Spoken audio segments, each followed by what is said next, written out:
Hey everybody, Dunt, arttop10.com, just outside Tate Modern, about to head in to this Expressionists exhibition. Let's see if we'll get through that front door today. It seems to be locked for some reason, so let's try this other door over there. Okay, so I'm in the first room of the exhibition. Expressionists, Kandinsky, Münther and the Blue Rider. Give you a little glimpse of this one. There's not a huge amount of stuff in here. There's one painting we'll have a better look at in a minute, and a few, what are these? Photographs, I think. Let's just give a little background to it. So in the early 20th century, an international circle of friends came together to transform modern art. The story is told in a major new exhibition at Tate Modern, Expressionists, Kandinsky, Münther and the Blue Rider, celebrating their radical experimentation with form, colour, sound and performance. Yes, that's the vibe, obviously. I think this is just really a little intro room, if anything. So, you know, the beginning of the blurb on the wall, what comes to mind when you picture expressionism? On the one hand, bold experiments with colour, dramatic forms, tonal music and poetry in free verse. On the other, cross-cultural artistic collaborations set against the imperial ideologies and social inequalities of the earlier 20th century. Anyway, right, let's just have a quick look at what's in here. So, got these photos over here. I haven't really got a clue what point of these is about. So these are by Gabriele Münter. Let's have a quick glimpse through them. So sort of black and white photos. That's quite cool with the people in their dress. Can't quite work out what that is, but it looks kind of cool. Enigmatic beach house. That's quite interesting. That's a sort of quite impressionistic-y kind of photo, isn't it? Oh, a guy on a cool horse. Nice. After the death of their mother, Münther and her sister spent 1898 to 1900 visiting their extended family in the USA, independently wealthy from her inheritance. And she bought a light rate roll camera, became the first means of creative expression. A range of photographs reveal interest in landscape, portrait and social life.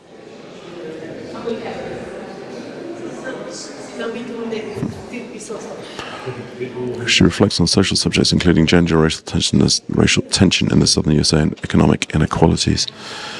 Interesting. Didn't expect, I suppose it's quite fun to see photos, didn't expect to see that. And then you've got one painting in here, Wassily Kandinsky. This one here, which is rather lovely, isn't it? A riding couple. I didn't know, it says he was a 22-year-old law student, didn't know he was a law student. Kandinsky undertook a short ethnographic field trip to the northeastern Volga province of the Russian Empire. Identified his experience with the art, culture and traditions of the local Finno-Ugric Comic people as a turning point in his personal journey from academic research to creative practice. It also ignited his awareness of his own cultural heritage.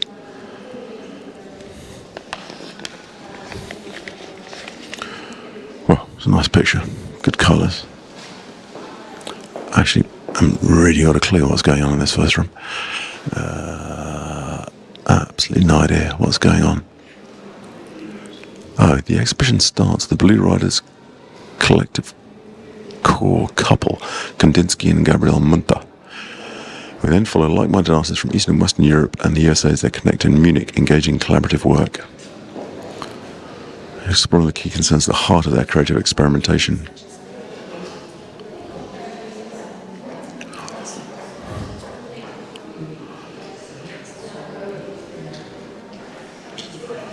So the Blue Rider is a unique transnational community of artists united by the values outlined in their publication, The Blue Rider Almanac. They brought together broad and interconnected experiences, relationships and art practices. The exhibition focuses on 17 people out of it. Okay, let's keep on strolling. I guess that's why we're getting a vibe of these two. It's a totally bizarre room to start with, in all honesty, but anyway, let's see what happens. Okay, so this is the second room. It's called Concentric Circles. I like the bit at the top by Gabriele Münter. We were only a group of friends who shared a common passion for painting as a form of self-expression. Each of us was interested in the work of the other and the health and happiness of the others. Just a little glimpse around the place in here. We'll go and have a look at some of the actual pictures in a moment. I thought it was quite interesting. So I think the paintings in here are the year the Blue Rider was conceived, from 1911. Explore the relationships and affinities that grew between the artists of the Blue Rider circle. So what's here? Paul Klee. Oh, that's quite a bizarre Paul Klee. Really dark. Look at that. Interesting. Cacti. Absolutely bizarre painting. I've never really seen that one before.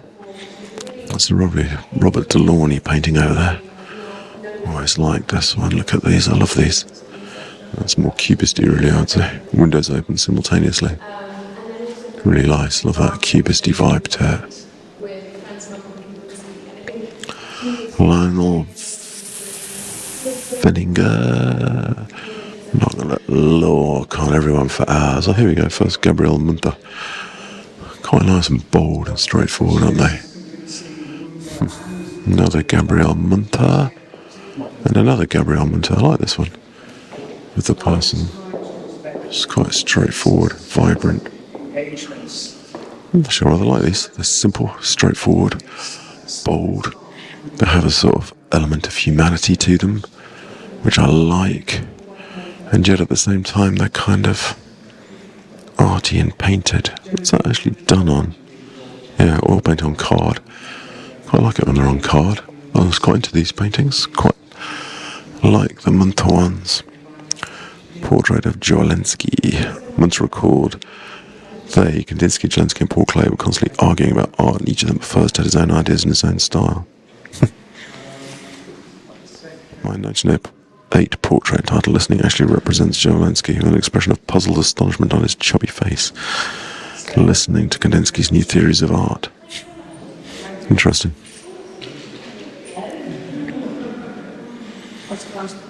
She said, those who look at my paintings with close attention will discover the draftswomen in them. Despite their colourfulness, they boast a firm graphic framework. Mostly I draw my paintings with a black brush onto the board of canvas before I add the colours. Interesting, I quite like doing that. Quite like using a big black felt tip pen to kick them off. This is Elizabeth Epstein in the background. This is Joalensky. I like the idea they were arguing about art, that it was important enough to them to fight and argue about. Do people still argue about art today? Possibly. Oh, this is another. These are really weird Kandinsky, so that's sort of really dodgy. With thick paint, quite strange. Now you can see a really thick paint on it, scrunched up. This is Augustus Mackie. I think it's Mackie. Kind of enigmatic person lurking through a curtain. That was painted a portrait of his wife, Elizabeth Mackie. In Dergensee, Bavaria. I think I've been to Dergensee. She experimented with drawing, painting, and reverse glass painting. And was instrumental in promoting the activities of the Blue Rider. Franck-Marc, portrait of Maria Frank with a palette. I like the idea how they all got together and started rocking up their plans to paint. Look at this weird one, man, that's scary. Look at that.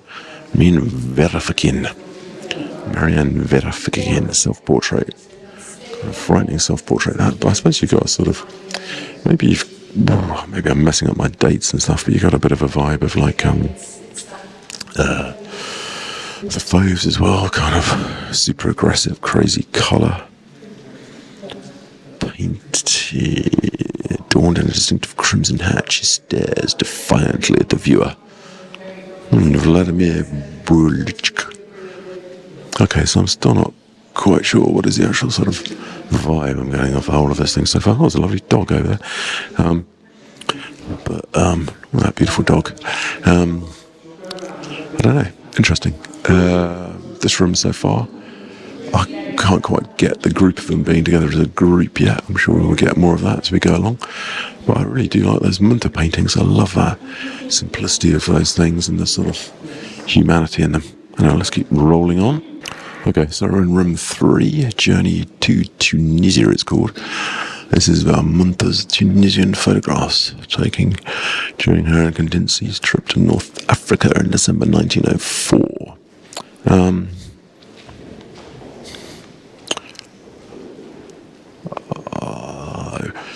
Again, initially walked in and thought, well, what in the world are all these photographs doing in here? Absolutely bizarre. But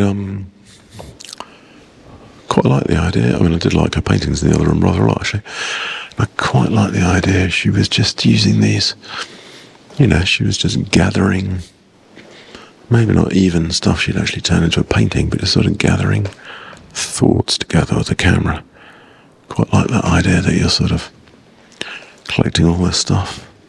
Herd of camels or female riders.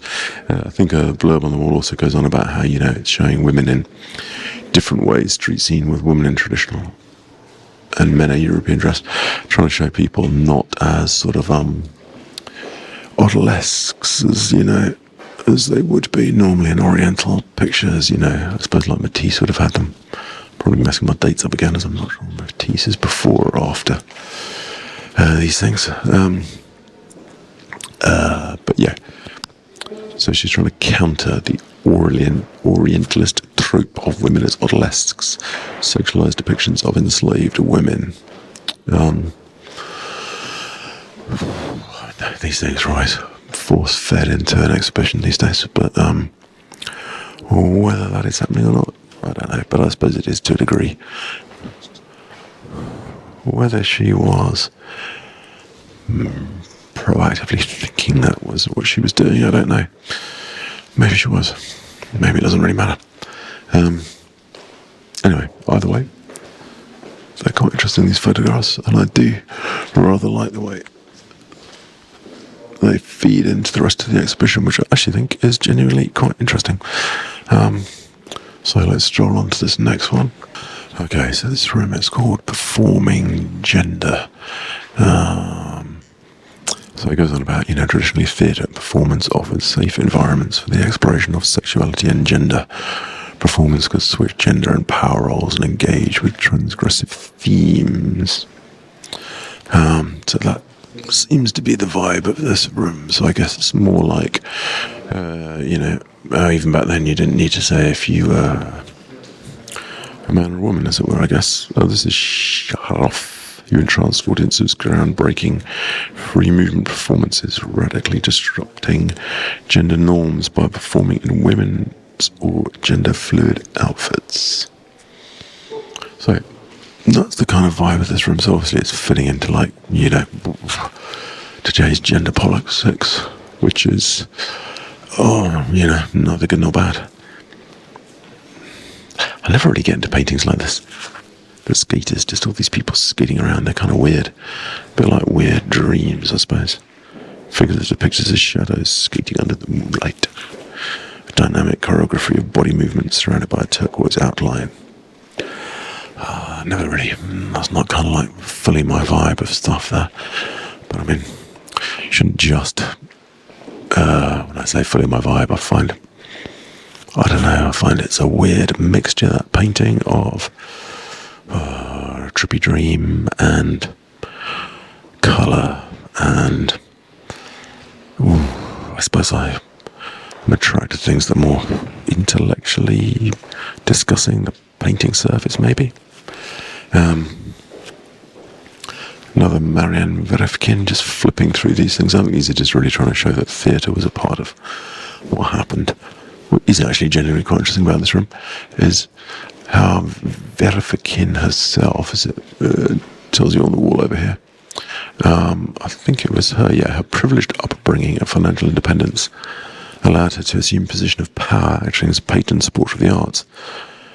In this period, it was traditionally a male thing. In this period, such women were given the pejorative label man-woman to note their being unnatural members of a third sex, which is pretty weird. This perspective was critically explored in the writing of Johannes Holzmann.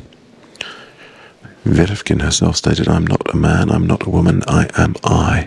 That's quite interesting, that bit. Quite interesting. You did have these discussions back then. What is even more interesting are these her little sketchbooks, which are actually rather wonderful. I'd say they're probably the best art bits in this room. They're rather beautiful. Look at these, they're so cool. I love these little mad sketchbooks. You get such a little vibe of everything off them. Anyway, they're really good fun. Right, but I keep moving. I think exhibition press view actually finishes quite soon. I've turned up quite late. There seem to be about 19 million different rooms to go around. Okay, so this room is called Münther, the possibility of place, and rural town in the foothills of the Bavarian Alps by the shores of the Staffelsee Lake. Became a place where all the Blue Rider artists would rock around and do their stuff, basically. But what's actually quite interesting is Kandinsky experimented with the local landscape, simplifying his forms and producing his first non-figurative paintings, which is good. And Münther forged her own radical approach to figuration, intuiting the content, abstracting, presenting the essence. Anyway, let's have a quick look around. There's Kandinsky. We're just can't spend ages on all of these, I'm afraid, but just give you a little vibe of what's going down. That's actually rather nice, that painting. So as he was here, he started getting the abstract stuff. Oh, these paintings. Oh, right, here we go. So there we go. Bang, here we go. So there he is. Oh, yeah, he's sort of destroying the forms. It's become more abstract. Actually, you've got to say, that's quite a cool little trip down these three paintings. So you've got this one, quite straightforward. This one, where even in the bottom right-hand corner, it begins to be a bit more abstracted. And then here, you've still got a tower in the top right-hand corner. It's still got figurative things, but it's falling apart more radically. Then here, you still got a sense of stuff. Although at this point, suddenly the cow is vanishing into the edge of that thing. That looks like a Christmas cake, which must be a town. It's all getting a bit more weird. And then here, it's still not fully abstract, but you can see them shifting back and forth. It's actually rather nice how you can see that. Rather wonderful. Gabriele Münter, I don't quite like as much as her other ones. That's another one of hers. I've seen that before. It's quite a weird picture. I know we're just whipping through them, but we're not really meant to linger on these things too much, even though we are producing a review of the exhibition. I do quite like these Münther paintings, the simplicity of them. It's actually growing on me, all the pictures in this exhibition. But like this one, the detail on this one is bothering me more, as in like the detail of this one. And this is less detailed. I do particularly like the more bold, striking ones. Oh, these are these weird reverse glass paintings. So they paint on the back of glass, and then when you look through it, you get these quite striking, thick colours. So instead of seeing the smeariness of the paint, they come out like bold. I think they were trying to say like enamel paintings or something. Yeah, reminiscent of enamels. It's actually quite interesting. You can see how that feeds into the other things they actually produce. Right, let's keep on strolling. Okay, this one's Artist as Collector. It talks about how they collected folk artworks, artifacts, popular media as important to them as they strive towards the idea of an art that knows no borders. And that's terribly Matisse, I would say, that Münther painting. I almost prefer them when they're not so, when they're a bit more striking, heavy colours stuck together. I'm always fascinated about how artists join the colours. Like you see, it's not too fussy, it's not too bothered. She hasn't fretted for hours about how those colours join. She's just squidged them on, which is nice. What I think you want to see, it needs to be painted to a degree of painting, not constructed. Right. They're like objects produced by local international artists and the craft people who are not academically trained. But right, this is what I haven't really got what their Blue Rider vibe was, but it says here, they strive towards the idea of an art that knows no borders. This doesn't seem quite detailed enough. Anyway, these are some of the things they collected, which are... And these things are so cool, really weird little paintings. Look, you see, you look back at this unknown artist, Nobleman on Tiger Hunt. This is a reverse glass painting, but it's so simple and vibrant. Right, let's roll off into this room. What room are we in now? The Inner Necessity of Art, this one's called. A little glimpse-orama around it. Okay, so the inner necessity of art. Franck-Marc said art was concerned with the most profound of matters, that renewal must not be merely formal, but a rebirth of thinking. Interesting. Their aesthetic concerns developed in parallel with their belief in the deep spiritual significance of artistic experimentation. They engaged with diverse structures and systems of belief, including pre-Christian tradition. And then, of course, Kandinsky's 1912 book concerning the spiritual and art communicated a vision for a new great spiritual age in which all art forms would coalesce. Oh, and I see his notion of artists' inner necessity described an inherent drive or will towards spiritual expression. Interesting.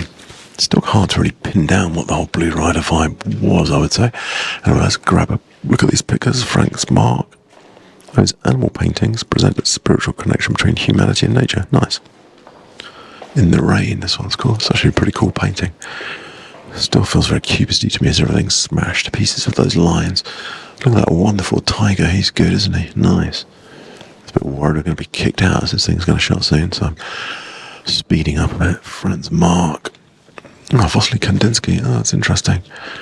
It's still got quite a lot of the vibe. He did it before, but it's getting more chaos and exciting.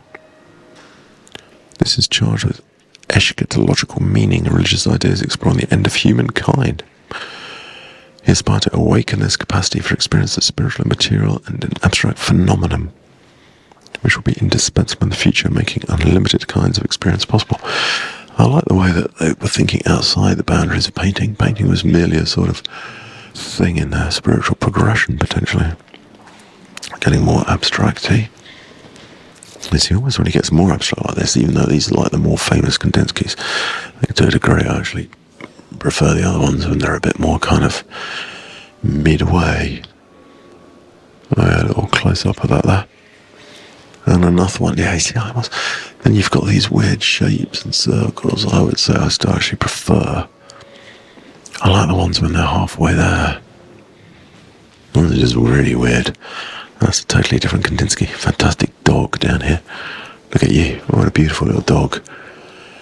Bizarre sort of pink vortex and a giant black thing in the sky. That is absolutely mental. Reminds me of Chagall to a degree. Over here, what have we got? These are Maria Franz-Marc. That is absolutely also bizarre. All these people sort of praying, and that seems to be like a religious painting. Three wise men. Bizarre. And Maria Franck-Marc, girl with toddler. In quite a weird way, I'm building into this sort of new spiritual vibe they're going for. These paintings do kind of hold it together quite well. They bring you that sense of it, which is quite clever. Okay, we're wandering into this next room where I can hear piano music, but I assume that it's coming from somewhere else. Oh no, maybe not. I can still hear the piano music, but I don't know why. Okay, so this one is called Sound. Schoenberg, I think, is a composer, said Kandinsky paints pictures in which the external object is hardly more to him than a stimulus to improvise in colour and form and to express himself. As the only composer expressed himself previously. Oh, his quotes are so complicated. So I said many people within the Blue Rider are accomplished musicians, and I think basically after they went to see a concert by Schoenberg, Kandinsky started painting, basically abstract paintings that were chromatic or visual response. Became more interested in that, interested in synesthesia, which is where you experience one sense or another, such as perceiving sound through colour. This obviously became kind of a thing for him, which is quite intriguing. Impression 3 concert. Oh, so this is the picture derived from the concert. So this must have been what came out of it. So I presume that's meant to be purely abstract painting of the music. And over here, I suppose you've got a few of the Blue Rider people rocking up, playing a trumpet and stuff, trying to get the vibe. Not entirely sure what that must be a book about. There seems to be a letter, and this seems to be print albums. Oh, these are Kandinsky's subscribed musical albums. Here he combined 38 prose poems with 56 experimental woodcuts.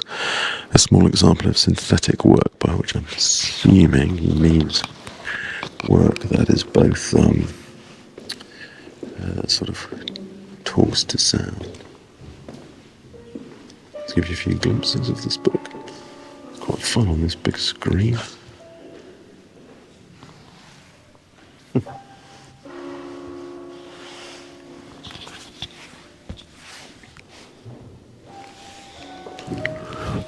Nice, I enjoy playing on that screen, it's quite fun. You can actually look at that a lot longer.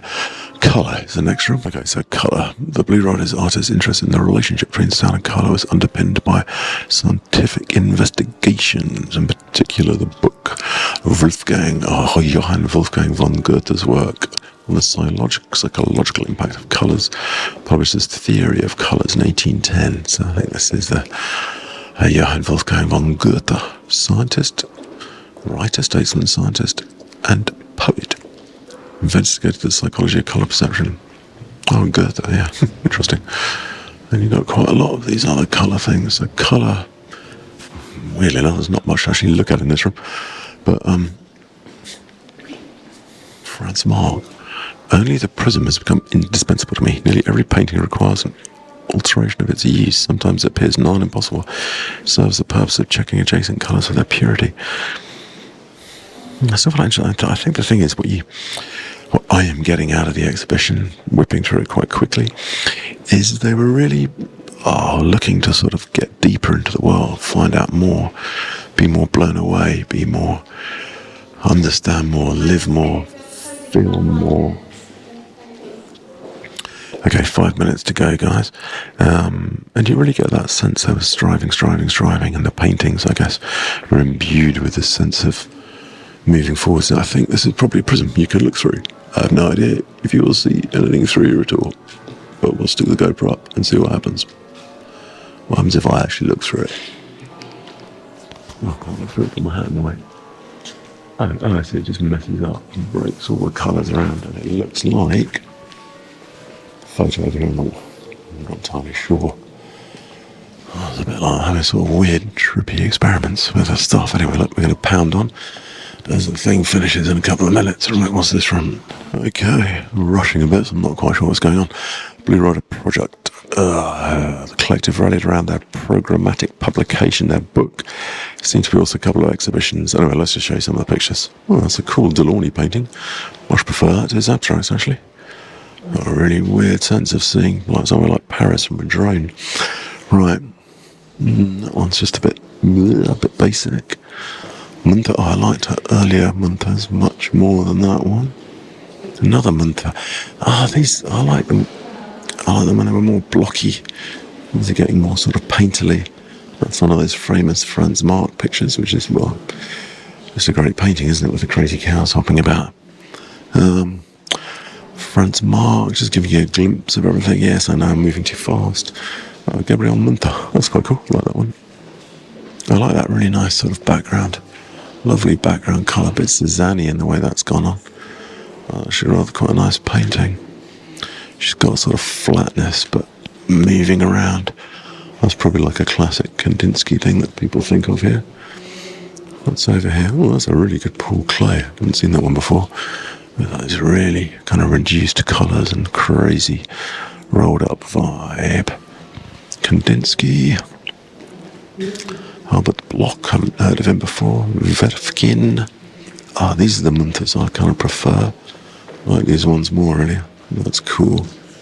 I like that. Augustus Mackie, Robert Delaunay. I like these ones, they're cool. Oh, that's a cool thing. Sunday Delaunay. Right, we're going to whip into this room mega quickly. Only one painting in it. It's going to keep on rolling. Light, this one's called. Brings Kandinsky's work into dialogue with an environmental lighting station. Where? Is it in the ceiling, I'm guessing, unless that is just a light. Fluorescent light, translucent acrylic glass. Hard to tell if that's a light installation or if it's a light. Anyway. I don't need to point to this from really completely ludicrous. Anyway. 2006 explores the effects of white light in the gallery space. I suppose that's quite clever. Alassane draws attention to the ways in which the changing light colour conditions can affect our perception. Maybe.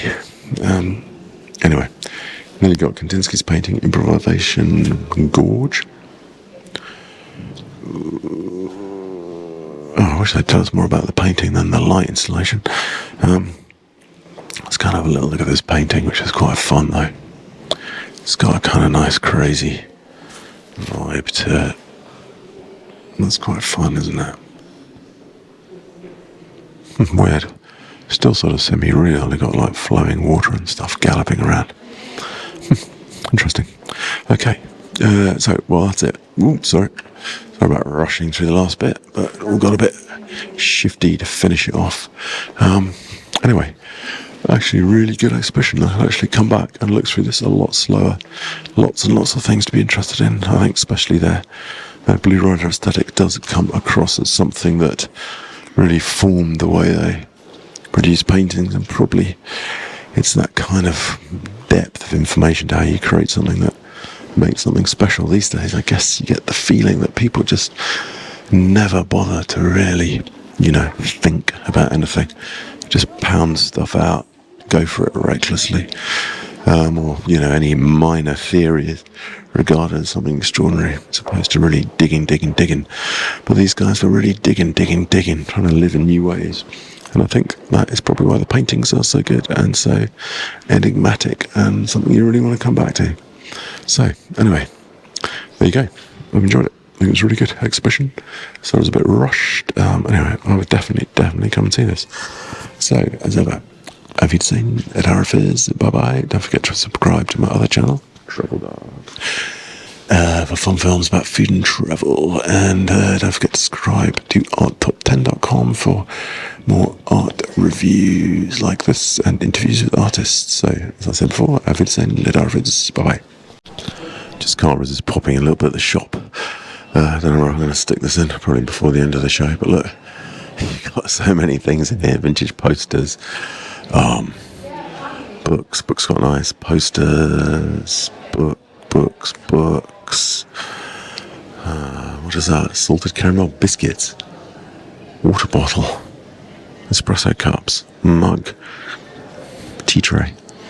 It's interesting, isn't it? It shows you how 1 minute they start off as sort of radical art group. Next minute, we want to have all this stuff in our house. Anyway, it's not a criticism of it being sold here. It's just quite interesting, isn't it? How these things change. I mean, I have got my Jesus Mary Chain cup. I haven't got a Jesus Mary Chain tea towel. Anyway, it was fun. Enjoyed it.